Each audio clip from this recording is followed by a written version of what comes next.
সরকারি হাসপাতালগুলির নিরাপত্তা নিয়ে উচ্চ পর্যায়ের বৈঠক করেন মমতা। বৈঠক শেষে হাসপাতালের নিরাপত্তায় 100 কোটি টাকা বরাদ্দের পাশাপাশি বেশ কিছু পদক্ষেপের ঘোষণা করেন মমতা। সেখানেই 1200 পুলিশ নিয়োগের ঘোষণা করেন মমতা। বলেন, এখনো অর্ডারটা আসেনি, সোমবারটা অর্ডার আসবে। এগুলো যদি আগে হয়ে যেত আমরা রিক্রুটমেন্টগুলো করে দিতে পারতাম। 12,000 সংখ্যাটা তো কম নয়, পুলিশের রিক্রুটমেন্ট করতে একটু টাইম লাগে। তাও আমি বলেছি বেশি টাইম না নিয়ে ডাক্তাররা, যেমন আমি এখন অ্যালাউ করে দিয়েছি, যারা পিজিটি করে মনে করুন বা এমএস করে, এমডি করে, নানা রকম আছে, তো তারা ডাব্লিউবি মানে ইন্টার্ন করবার পর তাদের আমি বলেছি তারা পড়াশোনাও করবে, আবার তারা চিকিৎসাটাও করবে, সেরকম পুলিশের ডিউটিও করবে, আবার ট্রেনিংটাও নেবে।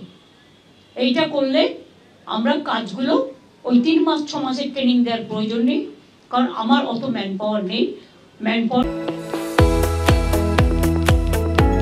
আপনারা দেখছেন ইউএন লাইভ, বাংলা খবরের শেষ কথা।